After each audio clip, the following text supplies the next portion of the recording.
Q&A if anybody has any questions about feels or anything that you. Yeah. We're used to hearing a lot of different kind of versions of your songs from like early live versions in the studio and then kind of later reinterpretations. When I was listening to the demo versions on the new reissue, I was surprised how close they are to the actual studio versions. Were those kind of the very first iterations of the songs, or did they go? I'm sure it's different for every song, but is the demo and studio version usually kind of like the first, and then you change? Or The first version is usually the version that we write for the live, like for a concert or a show. A lot of the songs, yeah, we just started setting up shows for Feels, and when we decided we were going to play as a 4-piece again after Sung Tongs, and yeah, some of the songs just come together really fast as they should be. Purple Bottle, for example, that kind of just came together and never really changed that much, aside from the lyrics, which kind of changed. The lyrics often, change here and there from the beginning till we get to the studio. But then something like Tickwit, I think, had like 4 different versions. The one that the one of the demos that's just Josh and I playing. That was even maybe like the 3rd version of it. I think the first 2 were a lot more like angular and kind of like all over the place. And it's really just sort of like it doesn't feel right till it feels right. You know what I mean?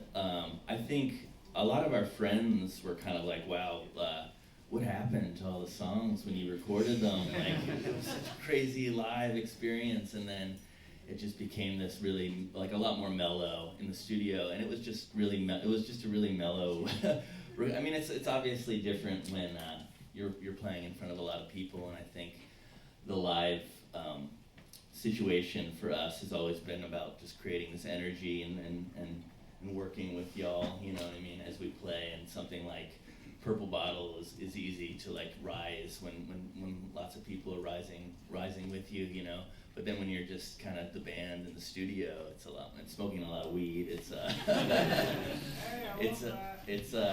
just a mellower affair. So yeah, and there's certain things about the songs, at least from my standpoint as like the songwriter or whatever, for a lot of them, and the melodies that I just really want to come out. They don't really get an opportunity to come out when we're playing live, like a lot of the ideas that I'll have. So a lot of those ideas are put into the recorded versions, but they're not necessarily on the live version. That makes sense. I know you're a really big movie fan, watch a lot of movies. I'm wondering if there is any sort of inspiration from films, or at the very least, looking back at it now, some films that remind you of Feels as an album. Well, we're all huge horror and what we call psychotronic movie fans, B movie fans, and their basement at the time that we were recording was unfinished, but it was the perfect place to go down and set up a projector and just, I think we might have watched a movie every night. I don't know, what are some movies? Scott had, when we realized that, and again, it was like their basement, I think it had a carpet, I can't remember, but Scott set up a projector, like a screen probably bigger than this, I think even.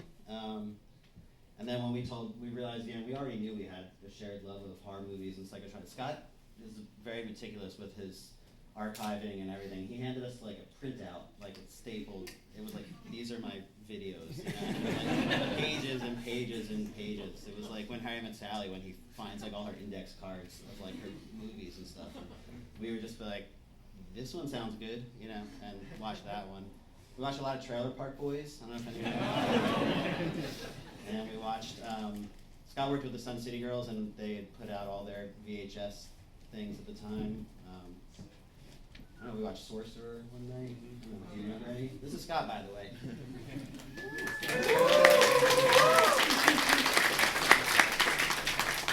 We watched, Noah had never seen Curb Your Enthusiasm and wanted to know what all the talk was about.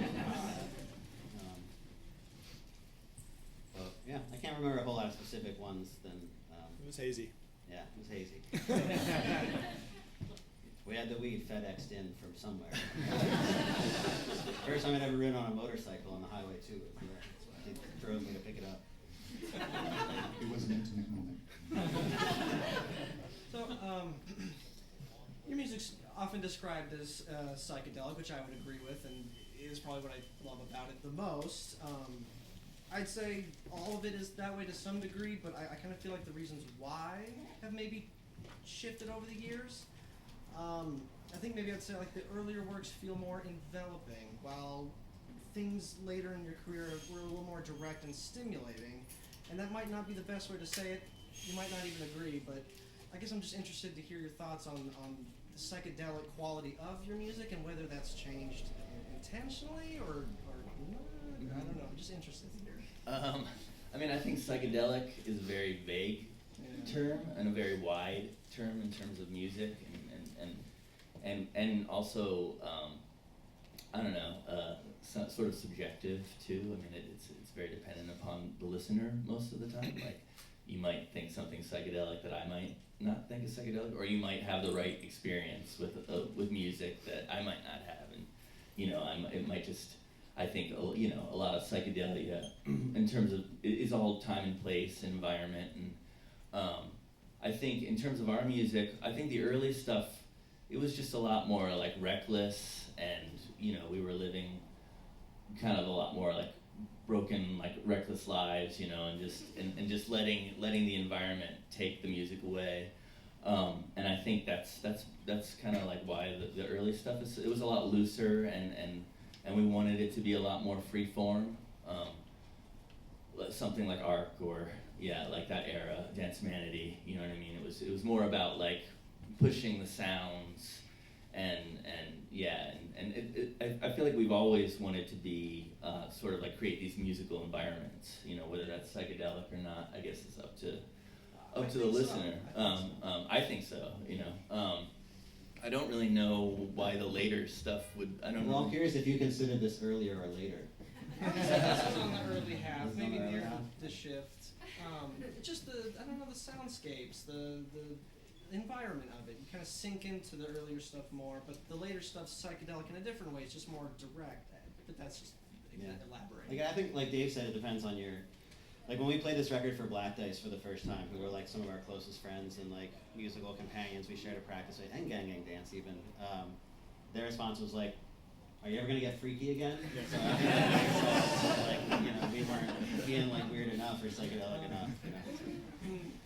I think, and I think sometimes the songs are just there to come out, whereas like something like Arc, it wasn't really necessarily about the songs, like written songs. It was in that sense, it was more like for that record specifically, it was more like a collective effort of just jamming together really and creating these sound pieces, whereas Feels was more like, I have these songs, let's try and put these songs together in some fashion,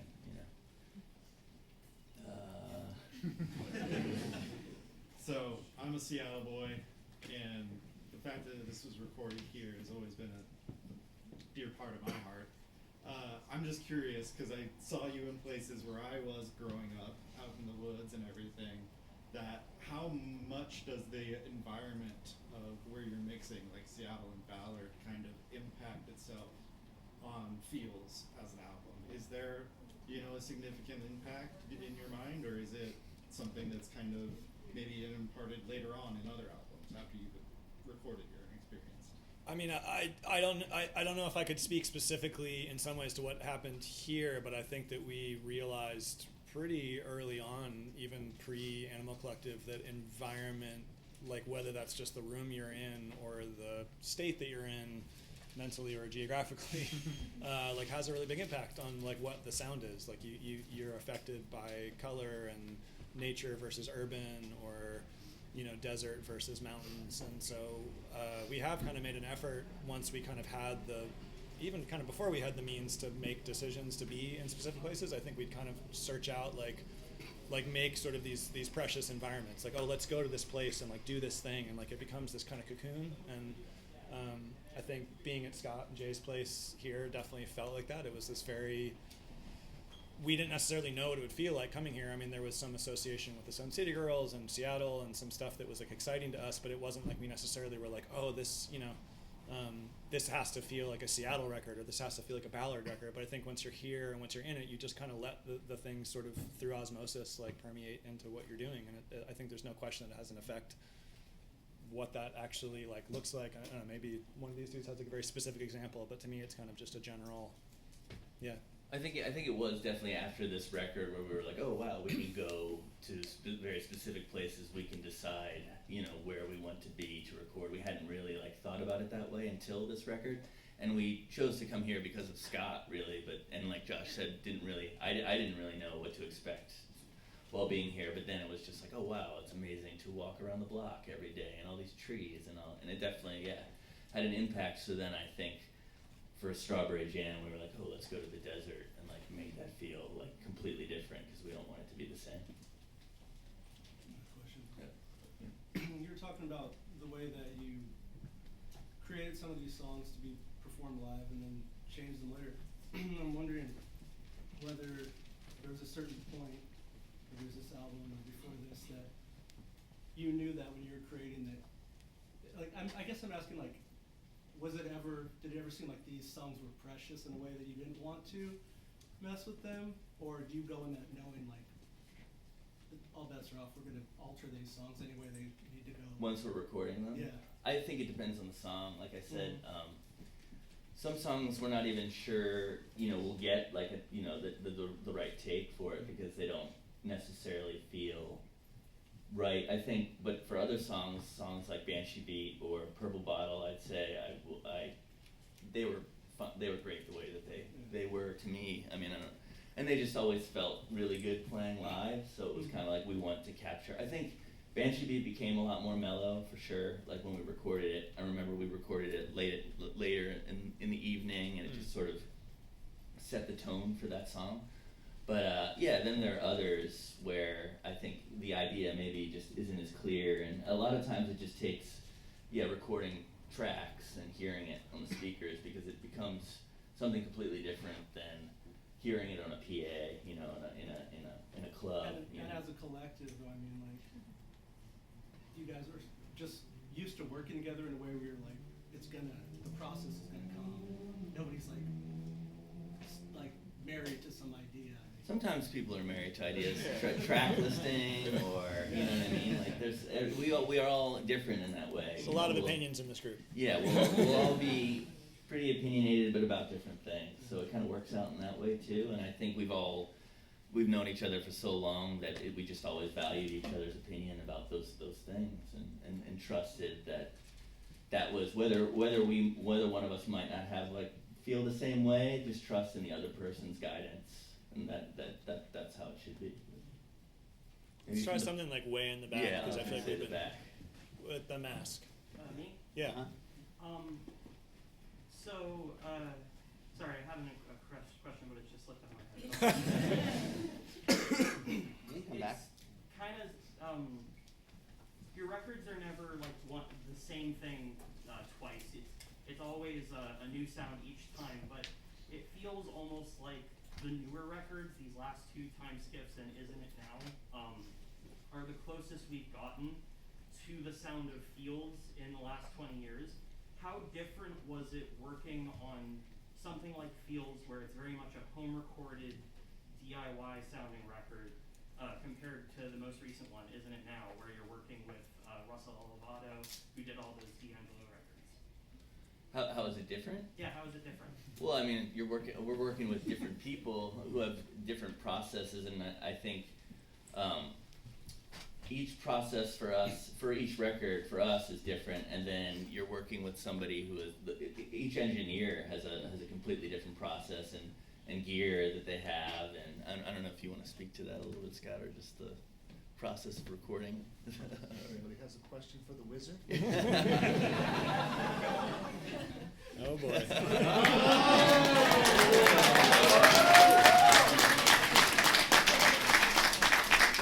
What did you want to know? Oh, what? You gotta put on the mask. You gotta expect something like this.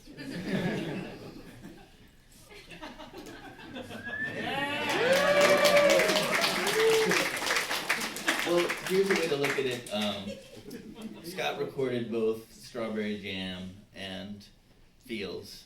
What made those processes different for you in terms of approaching it, knowing we wanted to make different things? In the days just before we came down here, and these guys were hanging out with me, and we're trying to like put our memories together about this thing and prepare for this. And we talked about perception, and it's like the way that you perceive an event or a creative process or something like that is individual. But as a producer, my job is to bring the collection together and focus the energy into the recording process and trying to capture the songs in a way that they are most visible to you, right? And it's my job to help any band that I work with focus in on things, because as a band is being creative, and the way that these guys work, where they're each individually bringing these pieces together, and they may not actually know how it's supposed to sound or what it's going to be. And I'll go into the synesthesia thing in a second, but that's what my job is to like say, okay, let's pull this all in. It's like, what do you want? What do you want? What do you want? Okay, here's what we should do, and go in this direction. And so it's a guidance to the end product, and the end product is the way that these songs are supposed to be presented in the recorded form that has the same energy that the live experience has. So I've always thought of myself as less of a recording engineer and more of as an energy engineer, right? And then that energy, if I can capture it, speaks back to you. I mean, related to the question of DIY versus D'Angelo, which is awesome. R.I.P. R.I.P. Yeah, is it doesn't matter what equipment you're using, because what my job is just to be there and capture it and help them decide what's good, what's not good, and how to sculpt it and form it. You know, this film is about the mixing of feels, but that's not the only part. It's like the energy doesn't happen in the mix. It happens from the first time that it's recorded. And my technique happens to be that I expect bands to play live. As they play live, and as they rehearse, and they play as a band. If you start separating people into boxes and days and everything, then the energy disappears. So Feels is a really good example of like a traditional way of making records, where a band comes in and they play their song. We recorded it live in the room, everybody in the room at the same time, on the tape, and then we took the best take and we digitized it. And then we had days set aside in the schedule where each person would come and work with me just individually, one-on-one, to do the overdubs that they had ideas for, and we're forming that. And the recording process can become more elaborate in that thing, because it's like, we have the basic song here, and this is what appeals to people is the basic song. And I've always described the Animal Collective to people as like, they write these really great pop songs. There's this pop song, and then they like wrap it in a blanket of weirdness, right? But the song's right there, and the weirdness is this guy's. Well, so yeah, Dave, Josh, they're all weird. Everybody contributes to the weirdness. But then my production process is to like, let's expand on this idea. And also it's like I'm very much into space and like three-dimensional sound. We just can view it from the edge. And like now I'm in the full-on spatial audio realm, where I can pull the stereo forward and be immersed in it, right? It's immersive audio. The buzzworking in Atmos and that sort of thing. That's production. And I bring in an idea as well, or a way of recording an idea that is underneath the song. And this is the charm of the recorded process, where you get to experience the song, which is here, it's right in your face, the weirdness, and then the shit that I do down here. And then after you've heard it 15 times, one day you're completely blitzed out of your mind and you're wearing with headphones, and you go, whoa, I've never heard that before. And then another day, you're not blitzed out of your mind and you're wearing the headphones, and you go, whoa, I've never heard that before. And so there's a whole plethora of, whoa, I've never heard that before, that I put into it, right? That's my contribution to the recorded process, but I can't let that take over the song and the blanket, because when you go to the show to see them, you need to go, that sounds exactly like the record. Or you go to the show and your mind's blown, and you go and get the record and you listen to it and go, that's exactly like the show I just saw, right? Perception-wise, it's the same thing, because this is what's on top.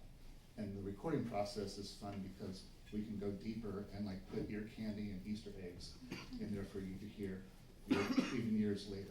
And we're all about that, Easter eggs and ear candy, and sometimes they come out more than, you know what I mean, you might have listened to one of our records 50 times and not heard something that we, you know, there's so much, we become so familiar. It's good to, you know, it's great to work with people like Scott, because as the band, you become so familiar with the songs, and it's like so obvious to you that it's easy to put a bunch of sounds and noises over a melody, but still hear that it's there when you write it. But you don't think often that y'all, the listeners, are gonna hear it, you know what I mean, or not hear it, because it's covered in all this other stuff that we like to be in there too. So it's always about finding this balance between, you know, where's the song? Is the song there?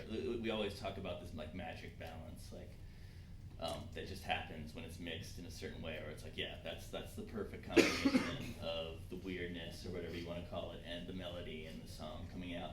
Something like Isn't It Now, we wanted to be like pretty much us playing live, like the songs, because we'd gotten so used to playing them live, and we felt like they just didn't need a lot of overdubs and that sort of thing. So I guess in a sense, like Scott's saying, Feels was done, it's like a band live in a room, that they're similar in that way, because we really wanted Isn't It Now to be captured that way.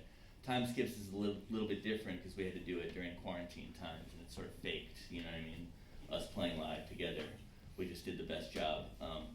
But the stuff that came before that, Painting With, Merriweather even, like was all done, it was all more like direct sound, and sound that we didn't use amplifiers for a lot. So the process for recording those albums became more like doing things individually, and then like making it, we did a lot of reamping, which is just sort of like putting stuff, you know, through speakers after we've recorded it, to create the sense of space, because space is always like super important to us, and then the space of a record.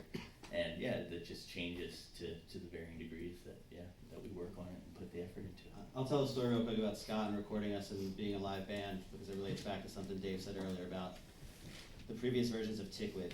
And I don't know if Scott remembers this. Did we talk about this yesterday? We talked about so much yesterday, and at a certain point we were like, it was just like the two of us on a couch for like 5 hours. We were like, we should be saving all this. But he said, when we asked him to work on the record, like they went out for Mexican food in New York, Dave and Scott. I don't know when this thing happened, but Scott was like, well, I need to see you live first. And we had this tour set up with Black Dice. We were going to play at New Modes. This was like summer of 2004. And we asked Scott's band at the time, Climax Golden Twins, to open the show, and then he would get to see our set. And we sound checked with the song Tickwood, which was in like a middle version of itself. It was like one of those faster, more angular ones. He watched it, didn't say anything to us, and then like sent an email like the next day or like later in the tour, was like, I'm in, I loved your set. I gotta say, after your sound check, wasn't so sure. But then like your set, I changed my mind and I'm gonna do it. So it's a good thing that version of Tickwood never stuck. It's cost us this whole experience. And let me add, because I referenced it earlier, is that I have like a weird anomaly guys that I've just recently found out is called synesthesia, and when somebody told me about it, I was like, I knew what synesthesia was, and I was like, I don't see color when I hear sound, like, so I don't have synesthesia, and they go, no, you have a different form of it, and that form is that when I hear things, if I see a band live, or hear a demo, or something like that, my mind goes like that, and like I hear the record, and I hear it finished, right? And so it's really easy for me to get there. I already know what it sounds like, I just need to get there. But these guys don't know that. And they can't hear it the way that I hear it. So it's my job to guide them down that process to know where it's supposed to go at this time. So I saw the sound check, but the sound check was sound check. That wasn't the performance. So when I saw the performance, and I was like going, I've never heard that before. Like, we're making that record, it's gonna be amazing. Anyone? So Purple Bottle is like one of my favorite songs. It's so romantic. Thank Is you. there any, is there any special like stories connected to it, or any like hidden memories that come from it? I mean, for me personally, Purple Bottle became one of my favorite songs for us to play live. Just the energy that was conjured from the beginning just didn't feel like anything else I'd felt before playing it. Like I could just really feel how we locked in and all kind of felt that energy. And it also just really convey, I think all of Feels just really, we were able to convey the emotions that I was feeling at that time, and just also just this ecstatic feeling that I think we all wanted Animal Collective shows proper to feel like. So yeah, I mean, I feel like in that sense it was, just immediately, and we'd often play Banshee Beat and Purple Bottle together, and just that combo, like kind of as soon as we started playing them together, it just felt really good, special. Yeah, I actually have a question about Purple Bottle as well. And thank you for reminding me that I had this question, which is, so I've noticed with like some early demo versions or live versions versus the studio version is sometimes the lyrics will change. And one thing that I really noticed about Purple Bottle is very interesting is how the subject of the song, in like really early live versions, like at the Empty Bottle, like the subject is presented as gender neutral, and then on the record it's female pronouns for that. So it's like a change in the surrounding aspects of the song in relation to your lives. Yeah, I think to my life, I think I feel like people have heard that, to bring up another example, people have heard that Flesh Canoe originally was about Noah, which is in part true. And it's more just about, I mean, a lot of times the songs, they're always just about the emotion, really, and I like to keep my songwriting kind of vague, so you can interpret have your own, meaning from it, or relate to it in a more universal way. And I think with Purple Bottle, I think it started just in terms of these feelings that I was having, and then as it progressed and I got more and more into a relationship, then that song became more about my dealings with that relationship. So I think that's probably why it changed in that sense. Let's go to that side of the room. Oh, sorry. Felt like it. Josh, some people say that they hear your voice on like Did You See the Words? Did you do any singing on this record? I did. Yeah.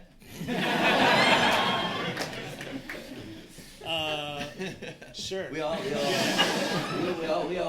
all sang. Maybe not Brian so much because he's not I'm like typically screaming singer, but like songs, on the like People, we're all on People. Kristen's on yeah. People.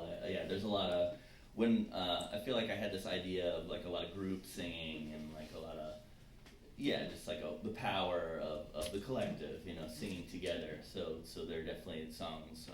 The end of Did You See the Words? I'm pretty sure there's a lot of singing, and just to have harmonies feel separate from each other. We all kind of Noah, Josh, and I kind of have a pretty distinct voices, but we can also do a pretty good job at getting our voices to sound similar too. So it's fun to play with. It's always been fun to play with the voice in that way. Oh, so I was wondering, do you think that there's a difference between like when you guys were coming up as a band in New York versus like when that same thing now? Yes. Definitely. Like in ways I can't even begin to fathom. I can't imagine what it's like for a band to come up now. It must be very, very difficult. You know, I think we were lucky in that we came up right at the tail end of not relying or of pre-streaming and Spotify and touring the first couple years of our existence, even into Sung Tongs and Feels really meant a lot, you know, even a little bit after that. Not that touring doesn't have the same effect now, and I think a lot of bands at least make a living mostly from touring, and but there's just, I mean, maybe there was then too, but there also just feels like a lot more bands now, and a lot more bands competing to go on the road and like taking up shows, and so in a sense that's why we don't maybe do as much, because I feel like we want other bands to have their moment too, you know what I mean? We like value those times so much. I think it's also cool that other people have those moments too, even though we're still interested in it, and we don't have to work as hard to do it anymore because of y'all. We have such a cool fan base that like supports us. But we put a lot of work into that, you know, and did a lot of touring, and so many factors seem different now. I mean, it's a boring thing to say, but the economy is so different. Like in the early 2000s, I feel like we could have like pretty mediocre jobs and like afford apartments and eat and not really like we all kind of lived on budgets, but it seemed doable. We'd pull favors here and there, but we like, I don't know. I know, and I kind of look at how hard it is just to afford daily living now, and I think about somebody who's, you know, 21 years old and trying to figure out how to do it as a band. I mean, there's also like, you see so many more like solo acts now and computer-driven music, and I think a lot of that is, for sure, the excitement of the technology and what's possible, which is really cool, but I think some of it is also, I mean, I've had the experience of trying to tour on my own, and, you know, I haven't put out a record out in 10 years, but it is difficult to go out with a band. You know, I can't necessarily afford to do that. I'd love to go out with a band. I just can't, you know. So, and I have some amount of names, so trying to imagine what it would be like for somebody who has never, you know, it's a first time for them seems kind of unimaginable, you know, combined with the impact of streaming and, you know, all these things that Dave was talking about, that just, yeah, it seems really difficult for sure. I think that's also why solo artists are also, you know, becoming so much more popular, it seems like, because it's easier to be able to record yourself, and yeah, it's simpler in that way, and you don't have to worry about studios, you know, art can be expensive, like, everybody deserves to get paid, you know what I mean, but it's also sort of like the music industry is, you know, it's like all industries are really, like, it's struggling in a sense, so it's like, yeah, it's just but I'll use that as a jumping off point to just a little bit of soapboxy. Record stores, like this place, shows where there's crowds of people in a room, and being in a band with people and you're interacting with on a regular basis, these are really essential things to in our lives to creativity. The impact of having cool record stores that we could go to and like talk to employees that had tastes that we either aligned or did not align with, who could recommend records to us, as opposed to being fed on a algorithmic, you know, playlist is really huge. You have conversations with people and you make community. So, you know, I think Kay, is that your name? Yeah, said a thing about record stores. Like, come here and buy records and talk to the people that work here. It's like really essential. And go to shows and see who's at the shows. I mean, I'm probably speaking to the choir here, but it's like we get DM'd a lot. Like, what's the best way we can support you guys? It's almost just like the best way you can support us is to like buy physical media, go to shows, and it's not about spending money. It's about like building the culture of what is possible in these kind of environments. And you do start to kind of notice sometimes like these ways that those things are eroding when everyone's focus is just being fed through the little black box, you know? Yeah. So, if you saw me take out my phone earlier to do this, and then I went down to a friend's record here I have coffee with every single morning, who hasn't put out a record in 15 years, and it was just to like show like community, like, look, you're here, we're all together, you know, like in a record store. So Religious Knives, if anyone wants to get it. And it's, yeah, were you guys doing field recordings at Twin Peaks in Snoqualmie? No, we went there to listen to the sequences and listen to the final mixes, just to decide really like what sequence that we wanted, because Originally, we kind of thought all the songs could have been, there were versions with people on it, something like Daffy was a lot longer, and had parts, and there were, it was like, how do we separate, what's the sequence that we want? It's one of the records that we didn't really have a clear idea once we'd finished all the songs, which song could go on there, because we've been playing them all live, so we kind of liked them all in a way, and it was like, well, what is Feels, really, All right.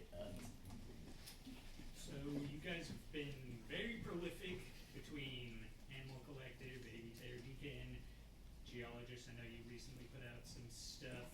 How do you kind of decide what becomes Animal Collective, what becomes solo, what ends up even on the record or not on the record, or do you try to record everything, or?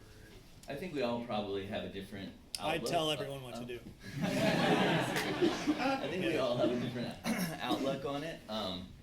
For me, personally, I never, when we kind of started doing the Animal Collective thing, that was kind of like what I foresaw happening. Like, I didn't really think about doing A.B. Terror stuff that much until Noah started doing the Panda Bear stuff. And then we kind of just had this natural time that Noah would want to do a Panda Bear record after doing Person Pitch, I guess. So there would be this kind of like gap time between Animal Collective records. So I think at a certain point for Down There, I was like, well, I actually have an idea for a record, you know what I mean? I want to start working on this record. And then it just became kind of like a natural flow, like, oh, we're not working on AC stuff right now. This stuff I'm working on, I can do a solo record, or maybe even, like, sometimes it would take like somebody like Josh to be like, oh, you have I'd be like, I have these songs, like, should I do a record, like, so I think it's like a little bit different, but I can't speak for those guys, so I don't really know. I mean, I've asked Noah about it before. Like, back in the day, it used to be like he wanted to know before he even sat down to write something, like, I'm writing a Panda Bear song, because he has to think about, like, leaving the space, but I mean, the stuff I write, they're usually like loops or, kind of more like synth patches or stuff, and I didn't even really start doing it until after painting with a lot of them, but it's kind of the same thing. It's like, if there's nothing going on with Animal Collective, I'm going to write for myself. There have been times, I guess, like when we did Tangerine Reef, I sent these guys like a lot of ideas, and they sent a lot of ideas, and there were certain things that just like didn't get used, and I was like, well, I really like that, I'll just use that. And Noah's kind of told me, like, that's happened since, then, like, he'll have things that didn't get used for one thing and use it for something else. Mariners just hit a grand slam.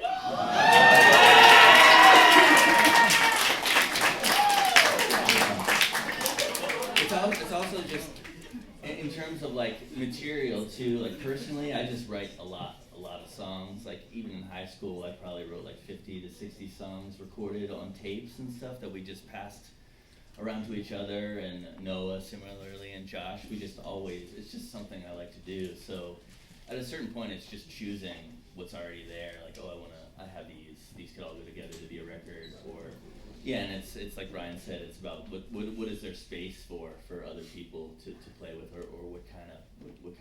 I think one of the things also that happened with Noah moving to Portugal, especially in 2004, is that it made it so that everything that we did as a group had to be intentional by design. It couldn't just be like, what are you doing this weekend? It was like, do you want to get together? We need to fly to make that happen. So I think we had this idea, definitely Dave and I, but all four of us, like, kind of pre-Animal Collective, as the idea of it was building, of like we started a record label called Animal, and we like imagined it being this kind of home for all the projects we would do. We didn't necessarily conceive it as being like, we're starting a band. We were like, we'll have this label, and A.V. Terror and Panda Bear, Spirit They're Gone's going to come out, and Campfire is going to come out, and all these different things are going to feel like they're their own individual little bubbles, but they're sort of connected by this like label.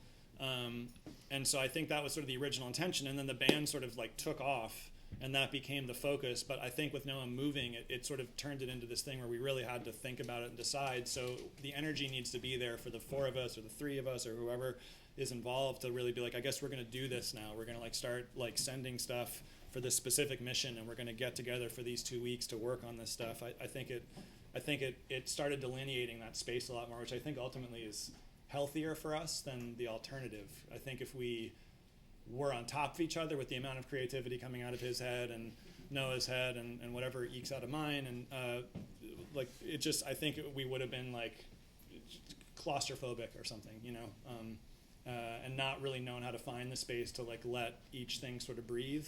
And they're in doing that, make it so that when we do kind of come together to make an Animal Collective record, it really feels like there's a reason for it and like a focus and an excitement that's kind of built around that, I think. Are we good for time to keep going? It's up to you guys.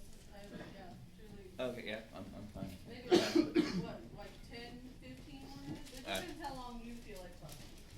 I'm We flew out here for it. yeah, we're here. Yeah, I'm a designer, and I love the album art for Feels.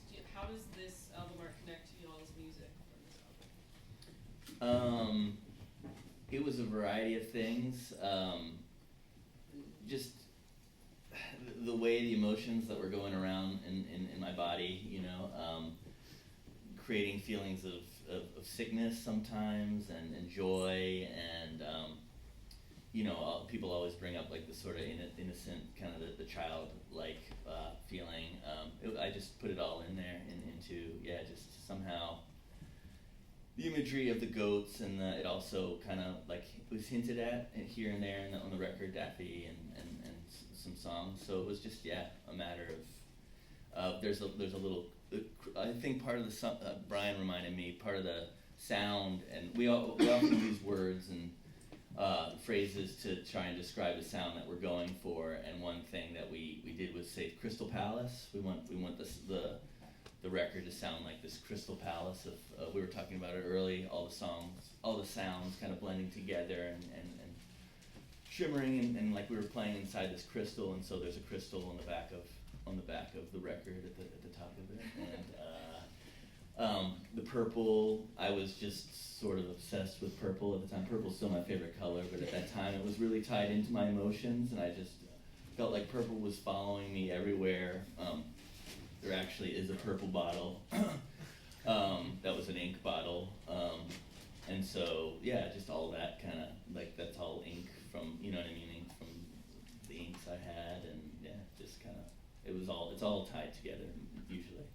If say I'm the one doing the cover, other times we work with my sister, and I'm just kind of have an idea, and I'll be like, can you do like Sung Tongs, for example? I was like, can you do this drawing of these kids like that look? I don't know. So but it's usually fueled by the music for sure. All right, you, yeah. I get a sense that you guys have like a really tight and strong relational bond within the band amongst all of you, and I was wondering if that's something that comes like really naturally to all y'all, or if like there's a lot of intention involved in like keeping you guys close and tight and feeling healthy, and if so, like are there any practices that you guys have kind of developed amongst yourselves that are unique to you guys as a band? I mean, after 30 to 40 years, it's both. Yeah. You know, I mean, Noah and I have been friends since we were 8. That's 40 years, which is kind of blowing my mind as I say it. And I met these guys like not that many years afterwards. And I think initially because we were so young, a lot of it was fueled by just the excitement of meeting people that you have some like vibrational connection to. You're like, oh, there's like something you're into that I'm into too, and that's just what happens when you're that age. And I think that fuels a lot of it, and still does. I think we still just kind of get, you know, Dave cracks me up. He's got a cool sense of humor that I relate to. Maybe other people think it's not funny, but I do. You know, I think it's funny. I mean, you know, the four of us do. I don't know, whatever. We have our own like language that works for us. But I think also like, you know, that's a long period of time to be in like friendships and professional relationships, and as you can imagine, with, you know, this Animal Collective is like it's a bit of a business, you know, like we have to kind of like figure out how to keep it, you know, like what does it mean to decide that we're going to be like, oh, we're going to make a record together, and everyone goes through their own individual like life cycles and experiences and figuring out how to kind of, but I think when I mentioned earlier, like the separation that actually resulted from Noah moving to Portugal is actually one of those techniques, and I don't think we knew it at the time. I think we were afraid that it was the end, because we were like, well, we didn't have money to afford like transatlantic flights at the time, you know. That seemed like a big stretch, but so we kind of were like, maybe we're done.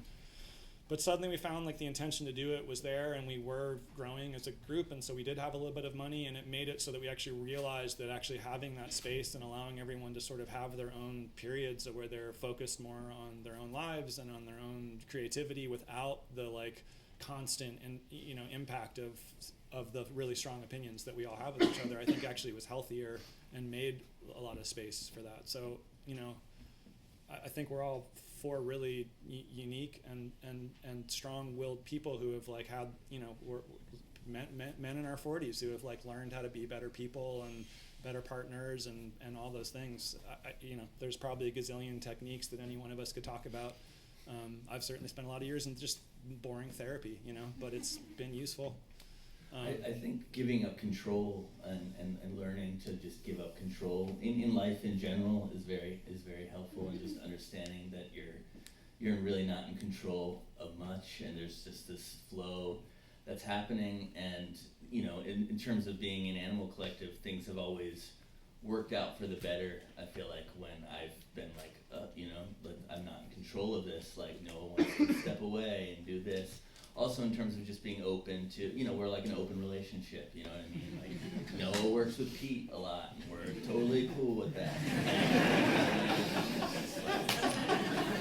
It's taught me a lot about that kind of thing, like how to be in a relationship with people, and I've used it for other things in my life. So I love these guys for that, And Speaking of which, it is a lot of work, you know what I mean? It hasn't always been easy. We might come off as this like, band that just has lasted for a really long time. Like I think so many bands break up, you know what I mean, before anything else happens, to them or success or failure. And I think our friendship was always the most important thing. We were like, no matter what. And we've broken up as a band. I feel like after some of our first tours, like every tour, we would come back and one of us would be like, I'm stepping away from this.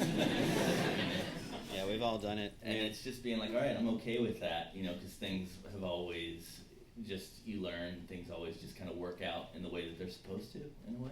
People help us, like, with perspective, too. Like, sometimes, like, someone will play with us, like Jeremy Hyman played with us on Painting With, or we'll just have, like, another, like, artist on the bus with us who's, like, opening the shows, and we'll have an argument, like, in the lounge or something, and then we'll refer to it as a fight, and they're just like, you call that a fight? have you been in other bands? And a lot of times we're like, no, actually.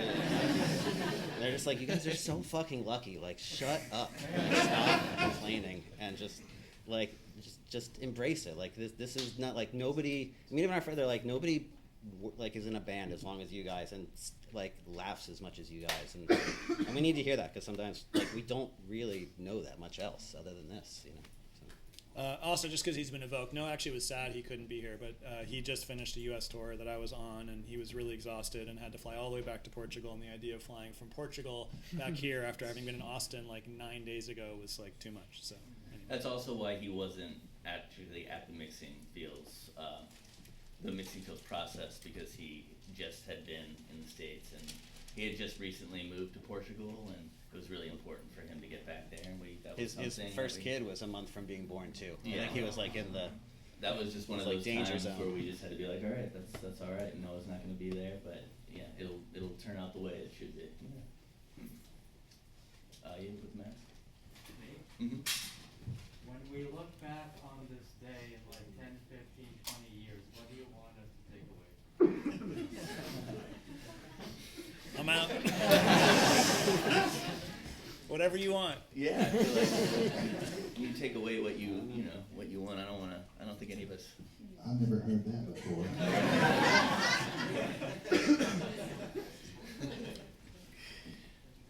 You.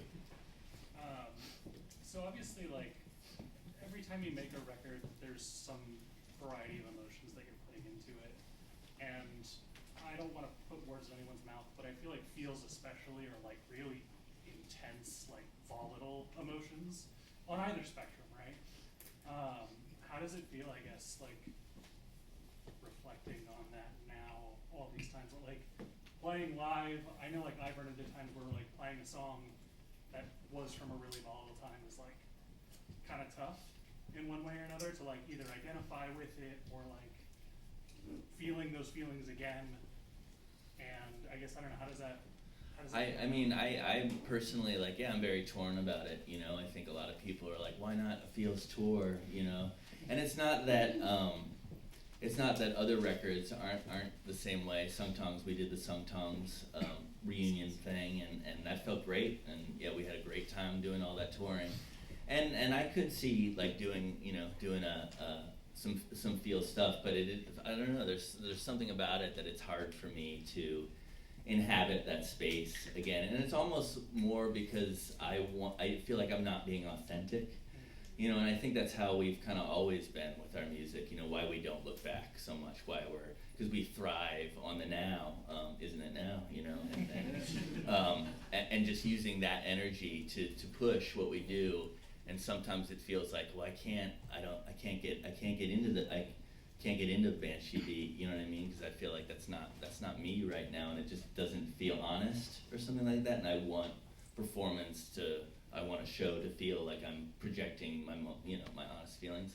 They are easy emotions to tap back into. So in that sense, like, we do it, and it has been fun doing it. But yeah, I feel personally like it can be tough. So yeah. Can you guys talk a little bit more about the field recordings like that on Banshee Beat, and specifically the processing of that audio? Because I think you guys did a good job of integrating that into the song without kind of muddying the whole song. Well, I mean, it's kind of like a example of, I think this is the magic of a lot of younger bands, is that, like, you have an idea and you actually fail at it, and the failure is more interesting than, because we hadn't really incorporated a lot of those 303s and the four, where you could, like, make a sample, like, chopped, but we had the idea that we were going to mix these.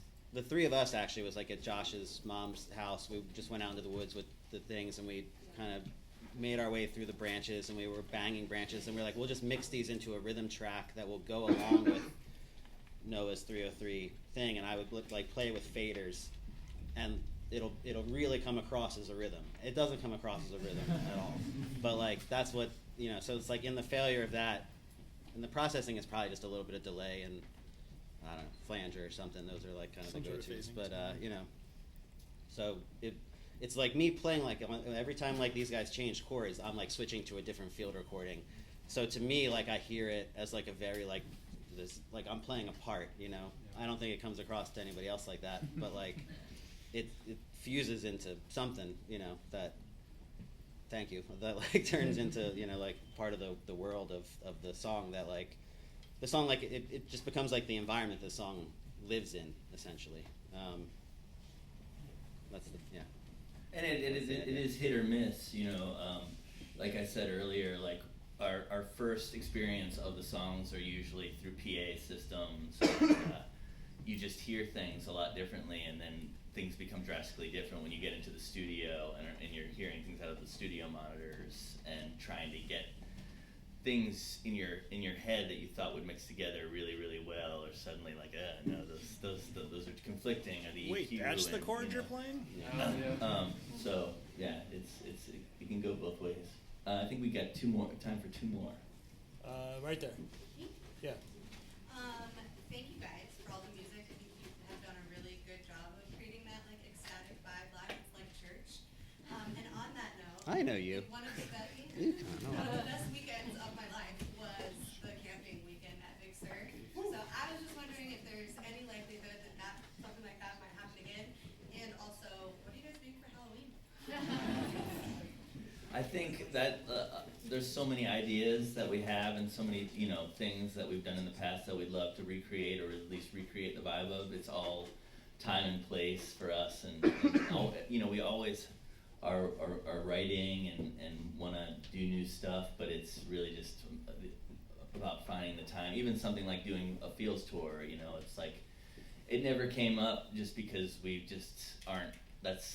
We're not in that flow of, like, being able to get together. And so yeah, we'd love to do stuff like that again, and hopefully we will. It's just a matter of, like, when the time is right. For Halloween, I give out the candy, so I often dress as the guy from Basket Case, and I keep the candy. But I just got a dog this spring, and he destroyed the basket. So shit out of it. Destruction leads to creation. What's that? Destruction leads to creation. creation. Yeah, I know. I got it. Well, not yet, but I'll get there. I usually come up with mine very close to like a week before and just piece it together. So I'm not really exactly sure. Well, you're right. It's getting close. All right, one more. Oh, one more. One more. You in the back with the glasses. Yeah. Thank you. So for me, your music, I've been listening to your music for a very long time, and for me, it's always been like a very strong communal energy thing. I think others can agree. There's been questions about like band relationship and practice, and you alluded briefly to sort of you see a lot of difficulties reaching that with all the things going on. Is there anything you see going on in music these days that you guys kind of relate to or see as like a success of communal energy over all these difficulties with everything going on that you guys have alluded to? In that sense, it's hard for me to answer because I'm not sure I know enough about what other bands are going through. But go ahead. Yeah, I don't know if I have a good answer for that one. In terms of what it's a lot of through Brian actually, but in terms of what I've heard about the band Geese. I like Geese. I like Geese. They seem to. High school band that were friends, and like the dude has a solo career that seems just as popular, but they seem to be able to stay friends and make it work. But I don't like know anything about them intimately to know if like what they go through is anything like what we go through. But I did notice that about them, and I like that record, and I like that dude's solo record too. Yeah, Josh, Cameron Winter record's great. Yeah, Josh told me to check it out, and I was glad he did. Well, would you have advice like to give to people based on what you experience?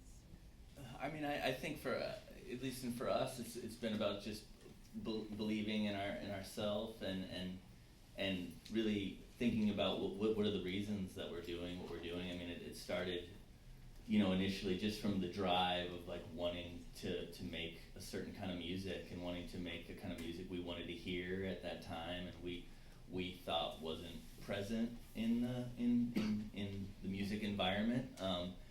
And yeah, it's like we didn't feel like we were very successful for a while. I felt like we just kept, you should maybe not listen to the critiques or the praise that much, and just kind of create this void, that's just sort of like, you're being driven by this like personal desire to create. I think creating and creativity is such an important thing. Flexing the imagination, it's like it's a tool that I feel like isn't really pushed that much, and I think it's so crucial that people work on their imagination and just have that space for yourself, that creative space. I think even if people aren't gonna hear like what you do, you know what I mean? I feel like it can be, very helpful for yourself to be able to create something and get certain things outside of yourself and put them in a place. And yeah, maybe sometimes people relate to it, and maybe other times they don't, but it's you, you know what I mean? And I feel like being true to yourself and feeling like, you're not trying to be something else or be something you're not, you know what I mean? Or falling into the capitalistic kind of push drive for things is just really important, to do it just out of the love of creating and the need to create. I've got a question for Scott. Does someone have a question for the wizard? One more question for Scott. Alright, so like whenever you were working with Animal Collective, did you feel like you were teaching them anything, or that they taught you anything while you were working on this project? Yeah, I mean, it's mutual. It's like there were things I discovered about the studio acoustically from working with them because of a situation. Case in point was like Dave's like, my guitar always sounds really great, and then when we close the box, it doesn't sound so good anymore. And I'm like, well, just open the box.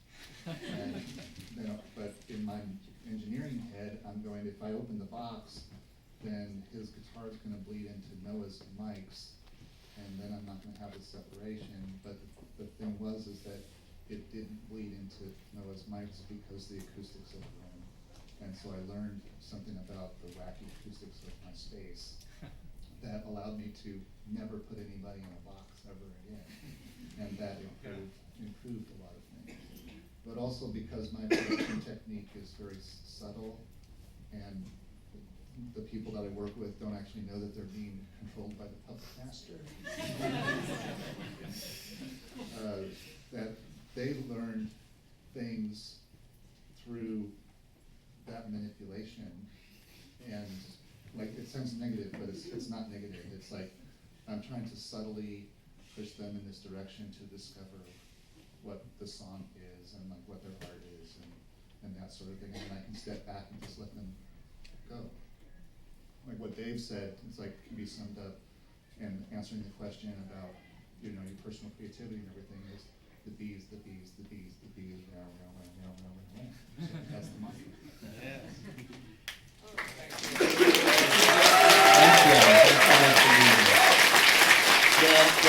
The video will stream live next week if anybody wants to see it again, and then will be eventually like released